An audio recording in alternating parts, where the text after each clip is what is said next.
Hello out there, and welcome back to the GamecockScoop.com podcast, the official game podcast of GamecockScoop.com on Rivals. I'm Caleb, joined by Alan. I didn't get the clip started in time, so I figured I'd introduce myself first. But let's listen to this clip from Shane Beamer yesterday.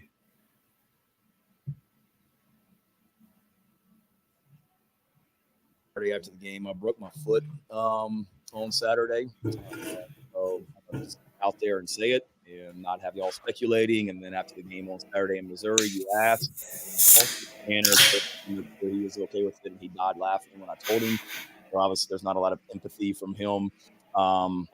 It was after the game, and certainly that was a gut-wrenching emotional loss, and I was frustrated, and it's something that I shouldn't have kicked, and thought I was okay, but one of the game wore off before anybody starts the narrative like the head football coach frustrated and lost his poise and all that. No, I care.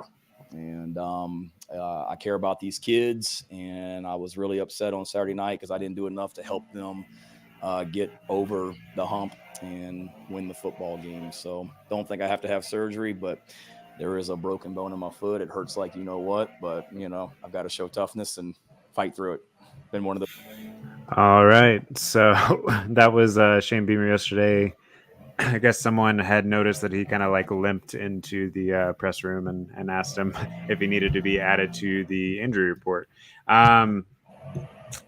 What's your take on that? Because I did see a clip from some national media earlier, specifically Paul Feinbaum, who was kind of, I guess it's his job to stir up controversy and all that fun stuff. But he was kind of saying that that's no way for a head coach to act and blah, blah, blah, blah, blah, all those sorts of things. What's your take on that? Got emotional after a tough game. He kicked something. I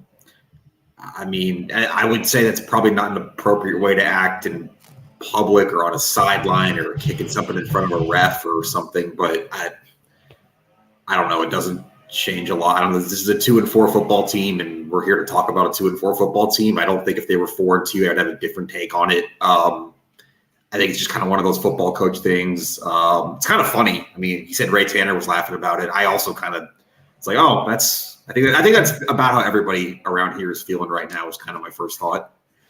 Yeah, I also thought he is the master of spin a little bit, right? He was like immediately getting out in front of the narrative, I guess, and was like, no, I just care about the kids. It's all about the kids, Yeah.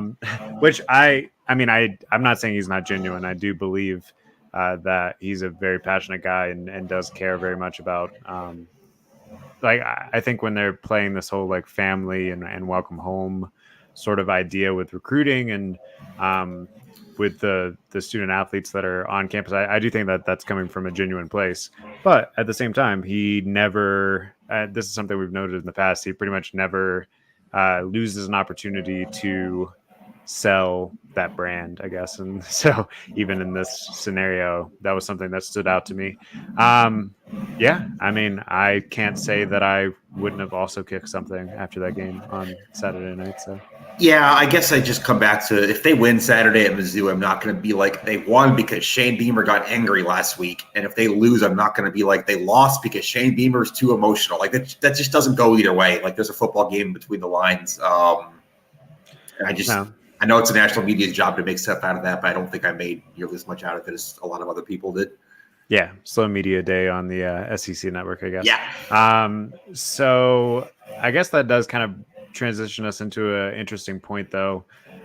We talked a little bit on Sunday show or Monday show about it's kind of like put up or shut up time in this scenario. You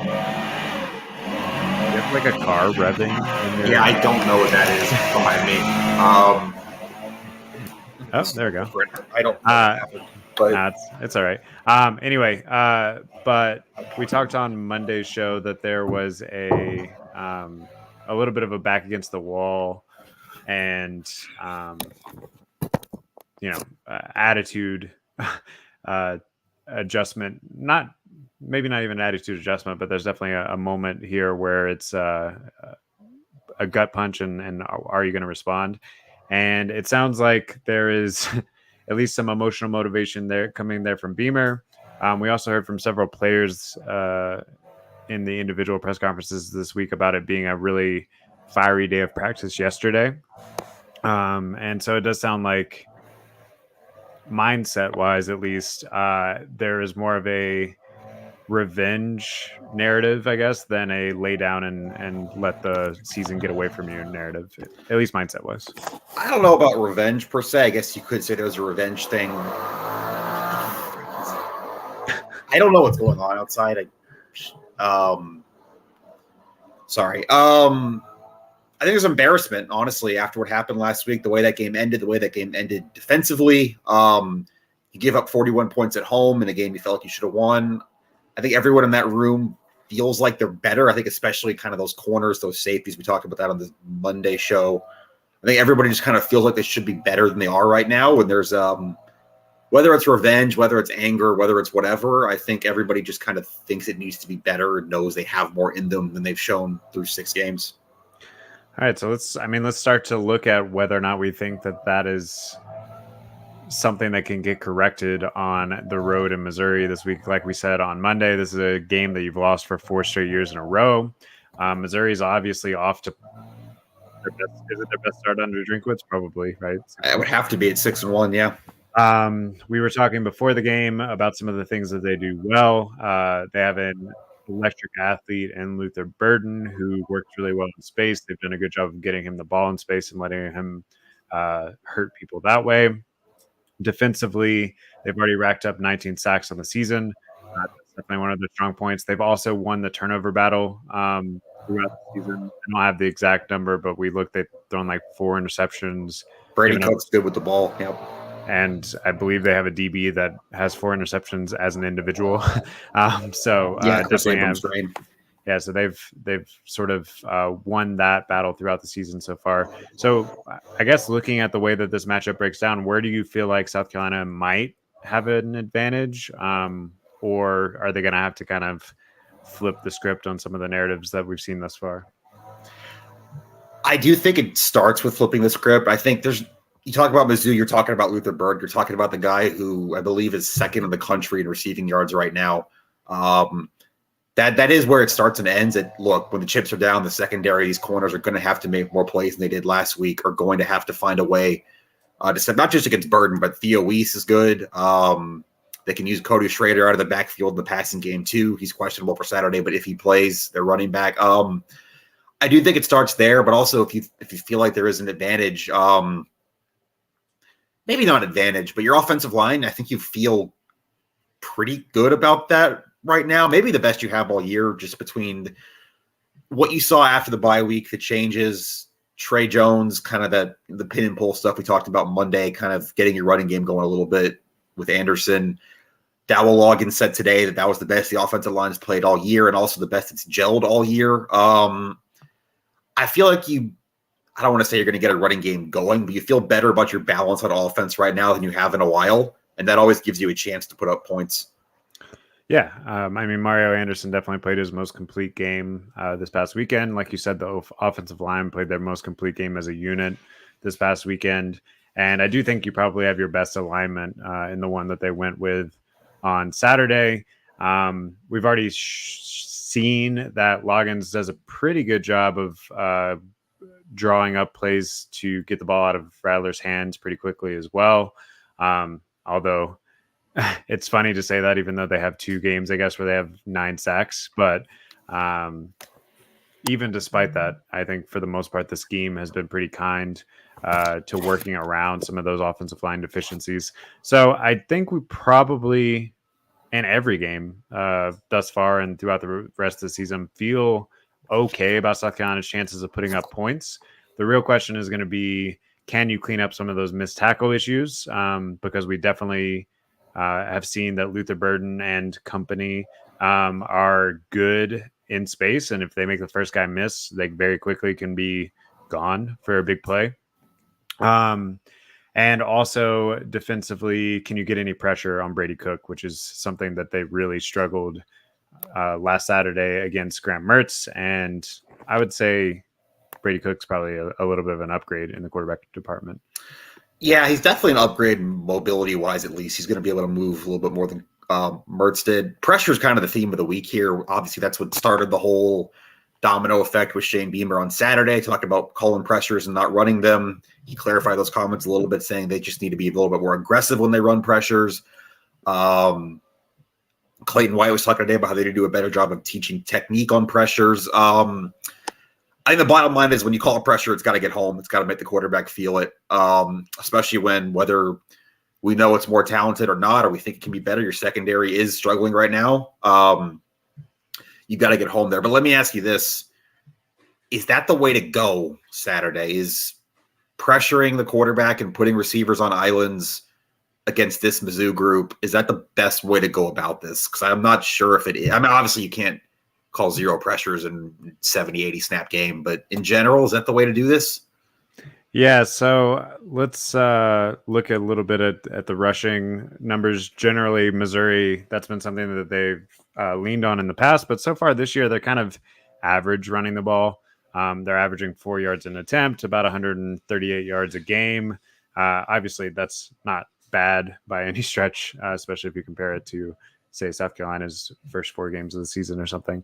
But they aren't leaning on it as heavy as, say, Florida was heading into that game last week. So I do think that you can probably stack the box a little bit less. Like we said on Monday, South Carolina dared Graham Mertz to beat them, and Graham Mertz beat them. I think the mindset's probably a little bit different defensively heading into this one when you do have the elite receivers on the outside that Missouri has.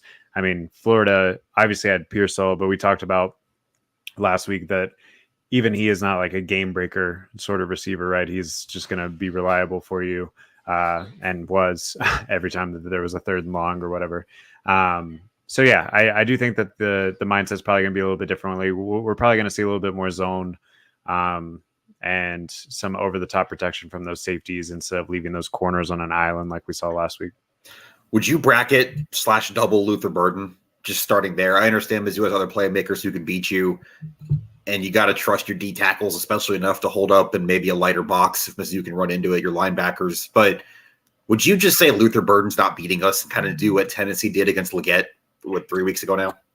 I think that definitely has to at least be part of the strategy. I don't know if you're doing it on every single play, right? But on obvious passing downs, I think that's something to look into. And it's honestly something that we've seen as part of Clayton White's strategy in the last 3 years is he does try to take away the best player, or the thing that the offense wants to do. And again, last week they did do that. It just didn't work out. Right, Mertz beat him instead. Yeah, exactly. You got Florida out of the thing that you would expect them to do, but they were able to still be effective regardless. So it wouldn't surprise me at all if they end up trying to take Burden out of the game, but then that ratchets up the pressure on whoever's on Theo Weiss or whoever's on, insert name here on the other side. Yeah, and I think there's a linebacker question to be had here too. Stone Blanton didn't play, I don't know exactly when he went out last week, but he wasn't there in the 4th quarter, and you noticed it. Questionable for this week. I wouldn't count on him at least being his usual self, as I think how I would put it right now. All right, so that probably means a tick for Pup Howard and snaps. I would be surprised if Debo Williams, if Stone's out, Debo probably plays every snap or pretty close to it. Bam Martin Scott. We've heard Andrew Colasurdo, Ronnie Porter, Jaron Willis' names. We haven't seen much of Willis at all. That's the Ole Miss transfer, came in before the year, but we've heard his name a little bit more lately. Beamer said he had a really good bye week. I think your linebacker rotation, or how much rotation you can have at all, comes into play here too, because maybe this is the week you figure it out in the back end a little bit and you keep Burden and Weiss from beating you, and then you're kind of back to square one. You got to figure out how to stop Cody Schrader if he plays in a pretty efficient running game. Yeah, some of those names you mentioned, it's kind of hard to judge because we haven't been able to see a ton of them in action in 2023. If I'm looking and thinking back to like the potential of those names, and we look back to like a high school career where Jerron Willis was a 4-star, highly rated recruit before he went to Ole Miss, you would think he has the most upside, but I've been kind of surprised that he hasn't factored into the mix thus far, which would tell me maybe he was underperforming or whatever early on. I mean, it's good that he got mentioned again in the bye week, so maybe he's starting to come along and the light's starting to come along for him. Either way, if Stone Blanton's out, that there's no way around the fact that is a downgrade. Even though I think Pup Howard has played pretty well for a true freshman, he's played kind of on the level that we saw Stone Blanton as a true freshman last year, where there was still some obvious deficiencies. And it won't surprise me at all if Pup Howard is elevated next year, just like Stone Blanton elevated this year. But right now, your two best are Blanton and Debo, so that'll be tough to see. So yeah, he got a questionable designation. Any other injuries that we should know about heading into this one? Yep, Juice Wells out again. I don't think anybody's surprised at that point or this point. That'll be 4 in a row for Juice out, really 5 because he just played the one drive against Georgia. That timeline just keeps getting moved back for him. Casey Henry practiced this week, we heard, for the first time in, I guess, North Carolina week, but he's not going to play Saturday, but he's getting there. I think he maybe has some optimism about November there. Trying to think what else. Ja'Kai Moore, good to go again. He didn't play last week, but he was healthy. Beamer said he's fine there. Mario Anderson, good to go. He had a bit of what was it? Was it a quad injury? Yeah, I mean, they said knee on broadcast. Knee, well, yeah. Something with his leg, yeah. Yeah, and they noted the Thubman thing before the game too, but he's fine. We had him for media Tuesday. He looked good to go. And then Vershawn Lee is doubtful, which I probably should have mentioned when we talked about the offensive line. He moved from center to right tackle last week.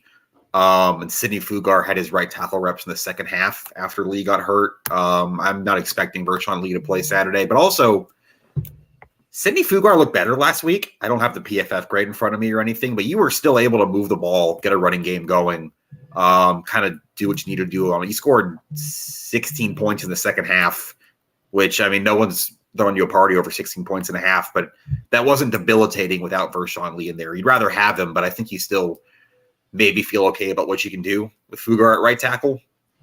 Yeah, I was going to say, I do think that's obviously a hit because I thought the alignment looked best when you had Lee at tackle. Maybe he looked best. That probably was your best right tackle play all year. The first half of the Florida game. Yeah. But I agree that it did seem like Sidney Fugar looked a little bit better. He graded out as a 60.3 on 36 snaps compared to Vershawn Lee's 62.2 on 30 snaps. So yeah, not too far behind. And actually, Fugar compared to the rest of the O-line was only behind Lee in rating. So he actually outperformed, according to PFF, which is, not always perfect, especially with offensive line ratings, but he actually outperformed everyone else on the offensive line on Saturday. So as long as no one else gets hurt, you feel okay. That's about that. That kind of year up front, something Shane Beamer was talking about Tuesday. But you just think about Jalen Nichols in the spring game and Casey Henry in literally the first drive of the season, and Vershawn Lee now, Ja'Kai Moore getting hurt, even guys like Ryan Brubaker who got hurt during camp. You're just thin there right now. It doesn't get any easier every week, but you're hoping at least Fugar can kind of stem the tide a little bit. I guess my next question about Missouri is, how good do you think the Missouri team really is? So obviously we said that they're 6-1, but if you look back over their season, it's been kind of a slow build, I guess, before we actually believed they were legit. There was a reason that they were not ranked prior to this week, even though they were 5-1 heading into that game. So they beat South Dakota, Middle Tennessee. They almost lost to Middle Tennessee, which I think was pretty alarming and scary for any Missouri fan at that point. They only won that one 23-19. Then they pull off a close win against Kansas State. That walk-off field goal. Yep. Yeah, most people were picking Kansas State to win. Another close win against Memphis, who is not bad, but 34-27. And then they beat Vanderbilt. Everyone beats Vanderbilt. And then I think when they really started to open people's eyes was the last couple of weeks, where they had a very close loss to LSU. And then, of course, beat a ranked Kentucky team that I also don't think we really knew how good or not they were. Granted, they did just beat the team that South Carolina lost to on Saturday. So I guess all of that to say, where does Missouri rank in terms of difficulty of games left on the schedule, in terms of maybe comparison to the first 6 games of the season for South Carolina. Yeah, I mean, how realistic is it that South Carolina could go into Columbia, Missouri and win this one, you think? I think I would kind of flip the question a little bit. Is not so much how good is Missouri? Can Missouri do this? First of all, Missouri's good enough to beat South Carolina. I think that goes on. So obviously Missouri can win this game. South Carolina can. What does Mizzou not do well is kind of how I would flip it. This is not a perfect football team by any means. They have a loss. You just kind of look at it and go, all right, pretty good quarterback who takes care of the ball, game-breaking wide receivers, offensive lines played pretty well. D-line's active. I sound like Beamer on a Tuesday right now, but special teams, you got a kicker who hit a 61-yard field goal earlier this year. You got Burden at punt returner. Corners, you got the guy leading the country in passes defended right now in Abrams Drain. Kind of where can you get them? And I think if you just try to look for something, it's the running game. That LSU game, they gave up almost 300 rushing yards. Logan Diggs was a big part of that for LSU. Last week, Ray Davis ran the ball for 128 yards on 20 carries. Devin Leary had a rushing touchdown from short range too last week. This team is very good. It is going to be a very tough environment. I don't think they're infallible. I think if you can run the ball, if you can kind of stack what you did last week a little bit in the running game, keep Mario Anderson going, keep finding your spots for Juju McDowell, something else I know we talked about it Monday. They did a good job of last week. You can shorten this game a little bit, and you just – I think maybe I'm saying a lot of words, say the short part out loud. This team's got to win a game in the fourth quarter. We talked about it Monday. You said the word learning how to win, which I think was the right way to do it. This team can and probably will have this game into the fourth quarter. I don't think they're going to get completely blown out, but you just kind of waiting for someone to make a game-flipping play late in one of these games. And that's kind of where I still have the question of who's going to do that. Yeah, I mean, and along that note, I think one of the big stories isn't necessarily a talent versus talent one, but more of a mindset one. How are you feeling after that heartbreaking loss? How are you feeling having to travel on your longest road trip of the season thus far against a team that you traditionally have struggled against in a place that's kind of weird to play traditionally?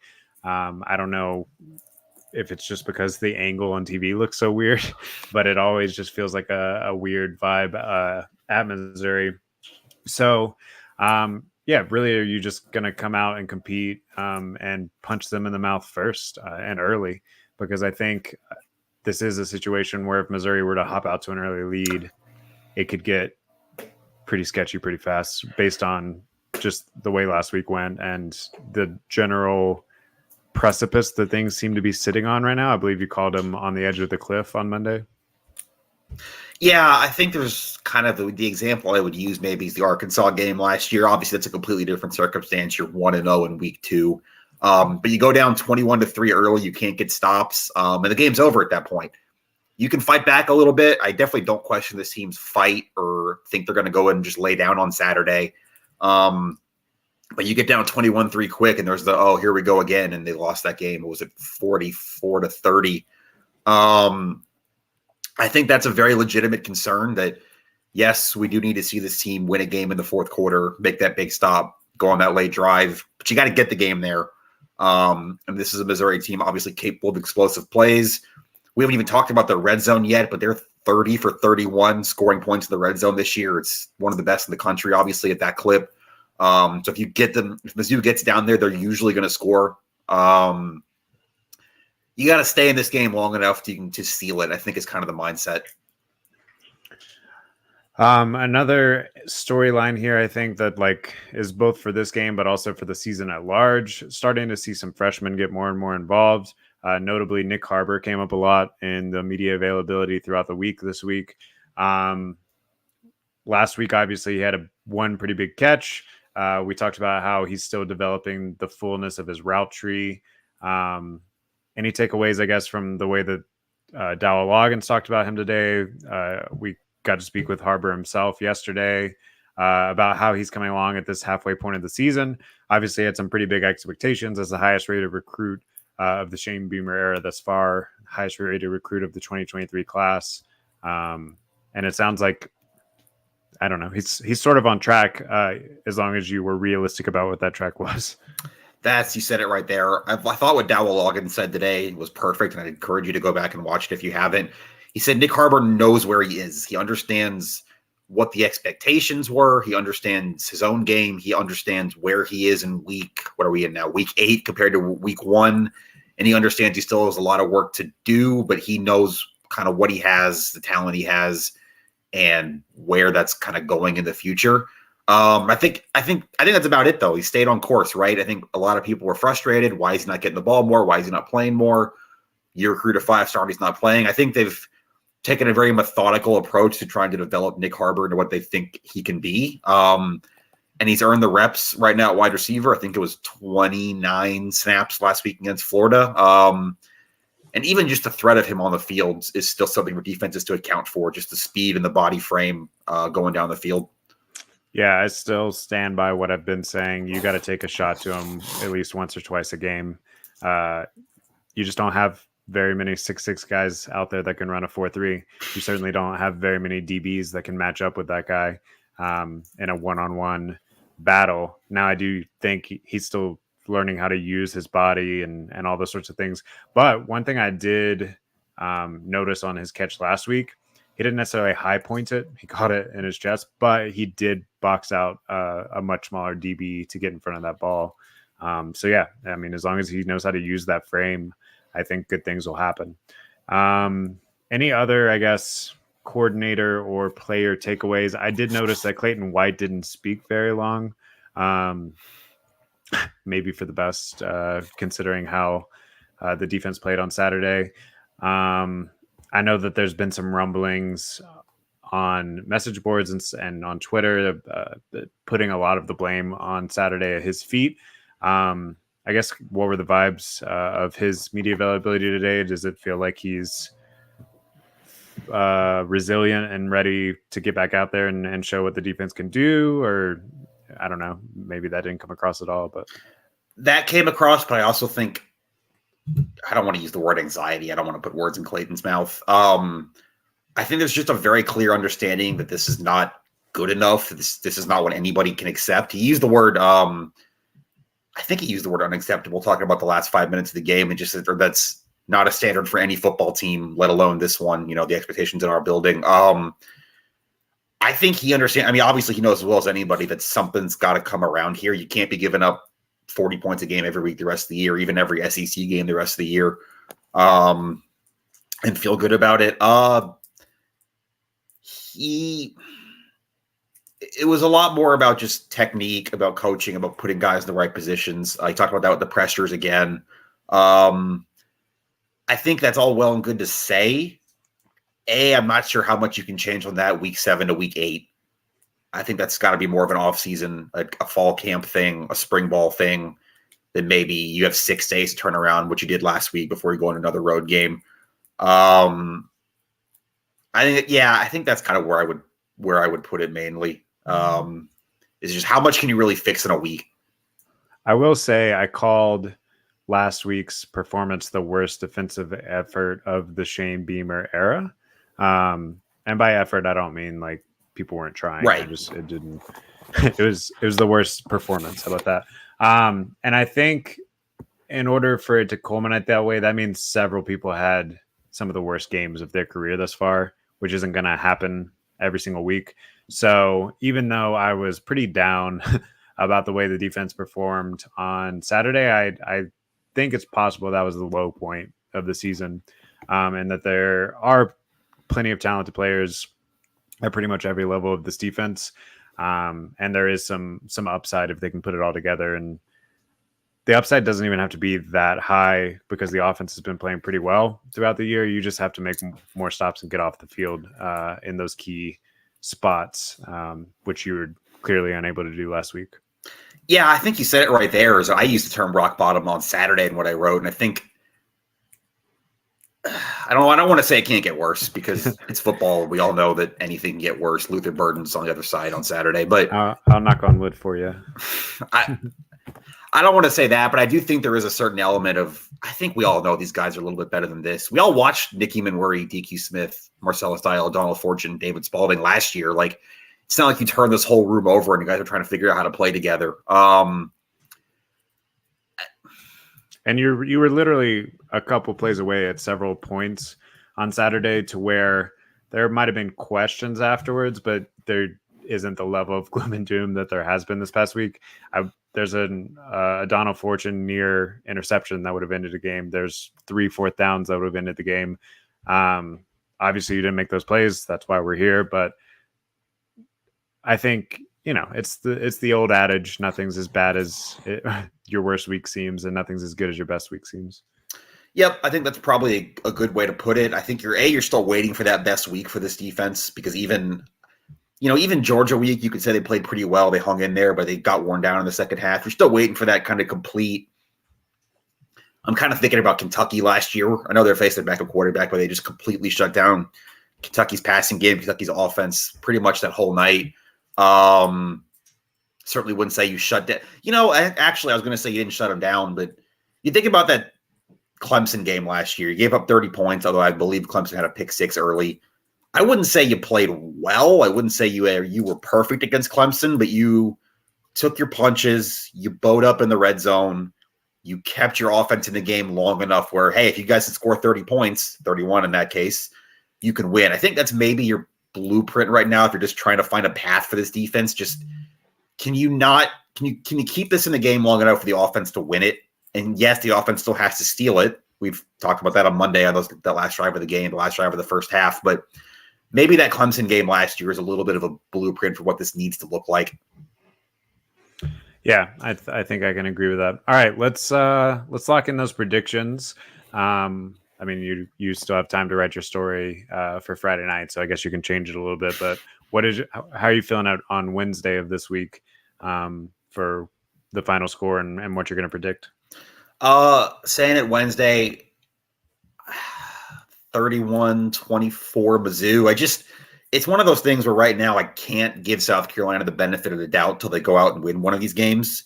You got to go out and show me you can make the plays late, that you can go win on the road, which they're 0-3 away from Columbia this season.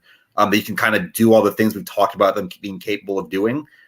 But I will add, if we're sitting here on Sunday or Monday, whenever we get back to it, talking about a South Carolina upset win, I wouldn't be shocked. Yeah, so I feel like I might have picked South Carolina to win every game except for Georgia this year so far. Obviously, that hasn't worked out for me. So let's flip the script. I'm going to pick Missouri to win, and then I'll probably be wrong again, but I'll be wrong in the other direction at least, I guess. So right now the line is Missouri -7. That's moved a little bit in the direction of South Carolina. I believe it opened at 7.5 or 8. See, people betting Gamecocks. Yeah. Weird spot.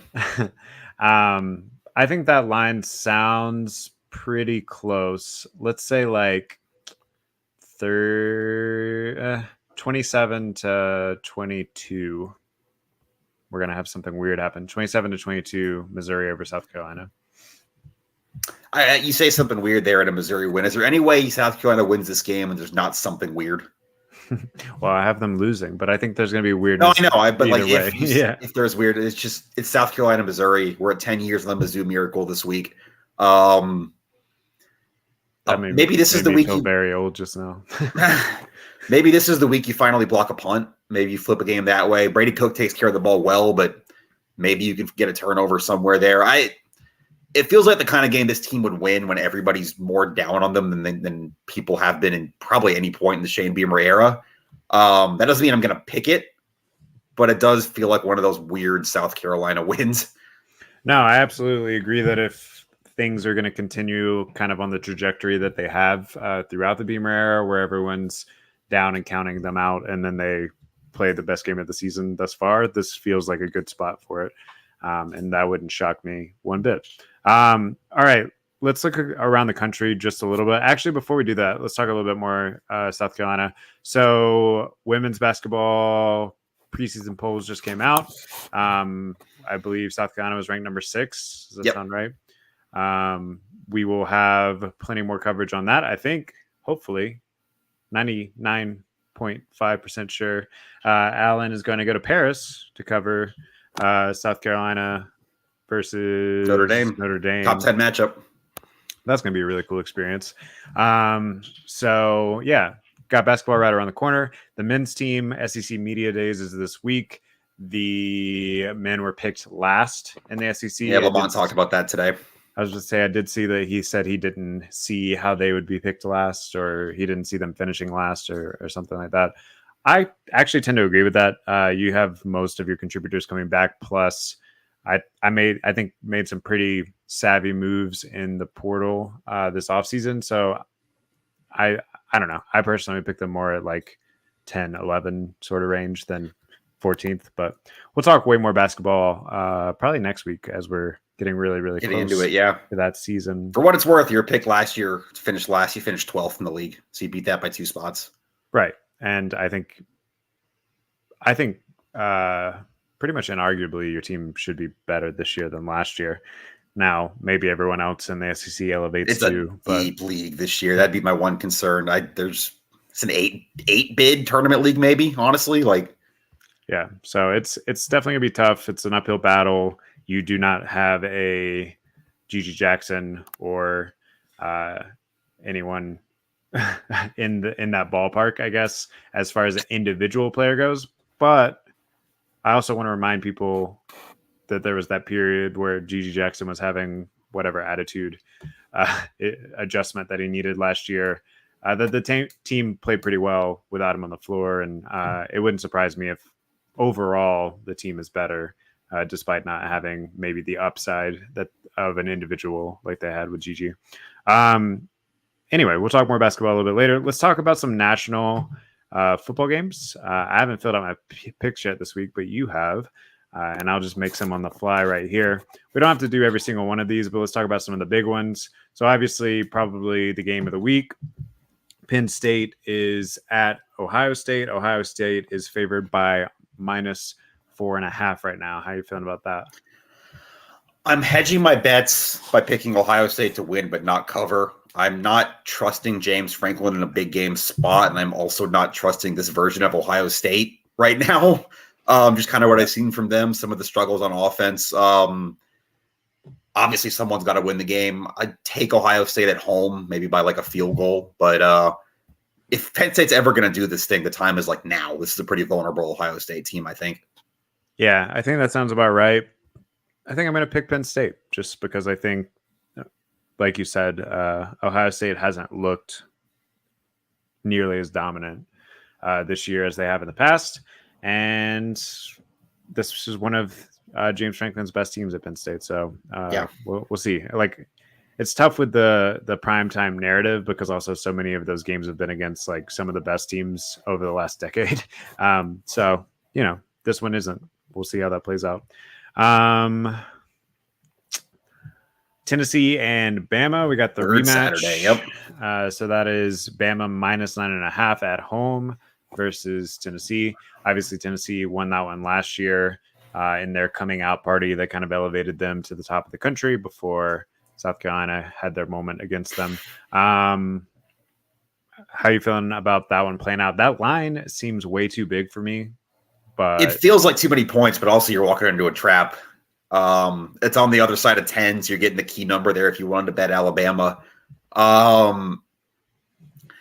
It feels like too many points, and I think I did pick Tennessee to cover and Alabama to win. But we've seen Joe Milton in one big road environment this year, and that was a pretty resounding loss at a team that's good. Florida's good, I think we can say now, but not Alabama, not that stadium, not a revenge game, Nick Saban team. I'll tepidly take Tennessee to cover, but also if Alabama won like 34-10, I probably wouldn't blink. Yeah, I'm kind of in the same mindset that I think there's too many points. Tennessee should be able to keep pace and cover. Alabama hasn't looked all that impressive offensively. Tennessee still has, obviously, some guns in the holster offensively. That said, Alabama is the best team that Tennessee will have played thus far defensively. But also, is Tennessee's defensive front the best that Alabama's faced thus far? James Pierce is. So you see what that can do, yeah. It wouldn't surprise me if it turns into a little bit of a ugly game, something like 24-20, something like that. And you're getting 9.5, so. Right. All right, we got Duke at Florida State. This is another one that the line feels kind of big to me. So Florida State's favored by 14. Obviously, I do think Florida State is better than Duke. I think it's possible that that line's like right on the money, but it just feels large for the spot. Walking into a trap, but I'm picking Florida State to just drop a bomb here. I think they're really good. It's a night game at home. Duke, impressive. Probably should have beat Notre Dame. Did beat Clemson, but you also look at the rest of that. It's Lafayette, Northwestern, UConn, an NC State team that I think we all agree is not very good. It's just a hornet's nest road spot, and I think Florida State proves they're a top 5 team. Yeah, I mean, Duke is going to have to ugly it up. If Florida State can sure. get out to a early 2-score lead or something, I could very easily see it spiraling out of control. But if Duke can start fast and kind of make the game interesting early, I could see it go into a fourth quarter game pretty easily as well. All right, we got Utah at USC. USC is favored at -6.5, despite all of the negative press this week following, I guess, some shaky decision making the last few weeks that have led to games being closer than expected against inferior opponents, and Utah is not an inferior opponent. Yeah, it's the bounce back question for USC. Just after getting, I mean, again, you're talking about South Carolina getting embarrassed, but Southern Cal was at 48-20 last week in South Bend against Notre Dame. I like USC to bounce back. I just don't think they're going to play that poorly 2 weeks in a row. A little bit of an up-down theory. Utah, you get them out of Salt Lake. That team's not nearly as good. Away from home, I don't know, though. Feels like very points. I've been saying that on every game so far, but hesitantly taking USC. Would not be surprised if Utah just plugs and plays Notre Dame's game plan and runs the ball. I'm counting on Caleb Williams not to throw 3 picks again. Is kind of what I'm counting on, just that he won't be that bad 2 weeks in a row, but we'll see. That's a pretty good defense there for Utah. Yeah, or there's something fundamentally broken there, and it's going to get doubly exposed this week. I don't know. They haven't played well since the Colorado game? And even that game, I would say since the first half of the Colorado game. Yeah, that'd probably be the last time. And then another one that I guess is relevant to those that would listen to this podcast, Clemson -2.5 at Miami. Good luck figuring that one out. I mean, Miami doesn't really have much of a home field advantage usually, so I don't know that the road spot matters that much, but I do think it's possible that Miami is the better overall team at this point. Maybe. Am I wrong for thinking the wheels are just off for Miami after the way they lost to Georgia Tech? Then you go to Chapel Hill last week and Tez Walker dunks all over you for 4 quarters. Like, am I wrong for just thinking the wheels are going to come off? That's fair. I don't know that Clemson has anyone on offense that can dunk on Miami in the same way. So I think at the very least, it could turn into a game of like bully ball or whatever, and we'll see how that goes. I do think Miami matches up defensively better against a team like Clemson that's going to just try to run the ball down your throat than against someone that has athletes on the outside and Drake May. So we'll see. Right. Any other games this week that you wanted to get to? Oh, let's take a look. It's a pretty good game tomorrow. James Madison and Marshall. It's kind of for some Sun Belt control. I think I picked Marshall there at home on a Thursday night just to give JMU their first loss. I'm trying to look what else we have on the schedule this week. I'm scrolling as well. Do you dare to bet the under at 31 points on Minnesota, Iowa? Could you take an under that low? I mean, that sounds about right, honestly. 31. I've never seen it over under in the 31. Last week, Iowa, Wisconsin, only 21 points combined. So I'm not saying the line's wrong. I just never seen one that low. Let's see. Iowa hasn't given up more than 16 points in a game yet this season. So let's say they gave up 16 points again, then they would have to score at least 15. They've only scored 15 themselves twice, maybe 3 times all season. So, 4. They did blow out Western Michigan as well. But, yeah, I don't know. I probably would not have the balls to take the under now. I don't think I could do that. Because I mean, Ole Miss and Auburn. Oh, go ahead. no, I am talking too long about this, but you even look at like the Iowa Purdue game. Iowa won 20-14. It was an ugly offensive game on both That's sides, 34. and that's still 34 points. So, sorry, go ahead. What were you saying? No, just Ole Miss Auburn. You got Hugh Freeze against his old school. It's kind of Auburn needing an SEC win. They're 0-3 in the league right now. And then you got Ole Miss, who's still just got the one loss to Bama, but they're going on the road. They haven't been very good. Chance for a Hugh Freeze upset special and then weird night game at Jordan-Hare? I just don't think Auburn's good enough to, honestly. I mean, you look at the Georgia game, which I think probably duped everyone into believing that they're a little further along than they are. But outside of that, their SEC games, they got blown out by a not that good, hasn't shown much Texas A&M team, and then they got absolutely destroyed last week at LSU. I just don't think that they have the ponies yet to compete, but I think they'll get there. I think that was a good hire for them, despite all the moral reasons that it probably wasn't. That's a more interesting game next year when he has to go back to Oxford than it is this year with Auburn at home. Yeah, assuming that's even on the schedule next year. I haven't even looked. The opponents are still Michigan State. Michigan's going to win that one by 100. Yeah, that's all I really see. That's super intriguing. Does Washington have any sort of letdown against Arizona State? Probably not. Probably not at home. It feels like a sleepy road game, but they're staying at home this week. Just waiting for Washington to play USC and Utah those back-to-back weeks in November. Yeah, so we have several teams, I guess, at the top of the polls that are still undefeated. Any guesses on how all that's going to play out at this point? Like a mid-season playoff pick kind of thing? Yeah, let's do it. Why not? I'm trying to remember. Here, let me give you. I'll say let me give you a rundown of the undefeated teams real quick. So we have 11, I think.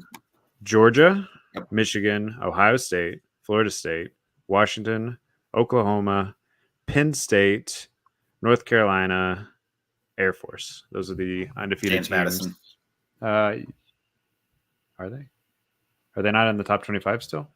I don't know if they're ranked, but I know they're You're right. They're 26th. They're the top receiving votes. Okay. So, all right, James Madison as well. I wasn't putting them in the playoff anyway. I don't think they're even allowed to go. They're still on the FCS transition. But I'll stick with Georgia until proven otherwise, even though I have Brock Bowers questions with him being hurt now. So that's one. I had Florida State preseason and haven't been given a reason to back off of that yet. So that's two. Gonna need a Big Ten team. Take Michigan. I know they haven't played anybody, but they've been dominant against their schedule so far. I still think they're the best team there. I think they'll be able to run the ball, and Penn State and Ohio State win those games. So I think the things they do well are going to, or have already shown to be a problem for Ohio State. That's Georgia, Michigan, Florida State. I'll take Washington. Yeah. I'm just going to have some fun, and I want Michael Penix to make the playoff. I mean, they're already through the hardest game of their schedule, but I feel like the Pac-12 always gets weird at the end of the year. Yeah. So the problem's going to be if they lose one weird game to Utah or Oregon State or whoever, and then it's like you have Oklahoma undefeated, Florida State. You have 4 undefeated Power 5 champs, and they're on the outside with one loss would be the problem. Yeah, I think Oklahoma is pretty intriguing, but I think they're probably going to have to beat Texas again, and I think that could go either way. And North Carolina, they're not. I don't think they're the most complete team by any stretch, but they have one of the easiest schedules left, and as long as they can get past. You know what they have left? If you looked at it, I have it open now. No, I haven't. Give it to me. All right, Virginia this week at Georgia Tech. Yep, those should be wins. Win. Yeah. I mean, Georgia Tech was weird with Miami, but then they have Campbell in November FCS game. So South Carolina has it's like Jack State. Yep, and then Duke at home, at Clemson, at NC State to end the year. So a couple of rivalry games and an at Clemson there would be your 3 games. That they should be 9-0 is my point. 9-0 going into Duke.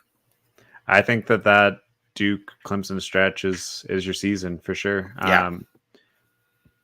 Yeah. And I think it helps to have that Campbell game after Georgia Tech too, because that feels like one that would get weird, but there's nothing to look ahead to really. So that's your bye week playing an FCS opponent before Duke Clemson.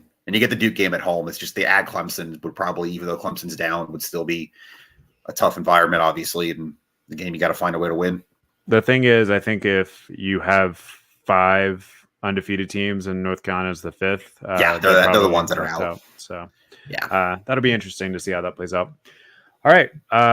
Safe travels to Columbia, Missouri, Alan. And we will be on. Well, we have plenty more preview coming up on GamecockScoop.com, and then on Saturday we will have a live chat.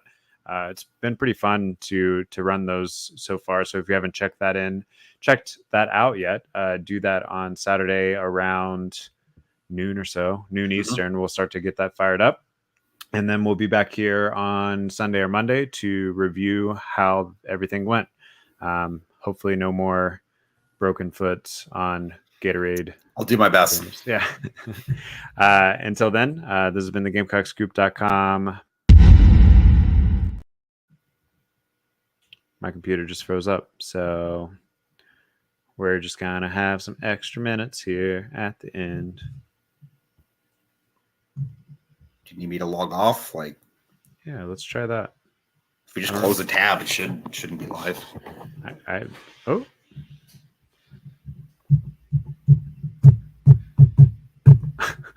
All right, yeah, I'm gonna try to just close the tab. Yeah, same.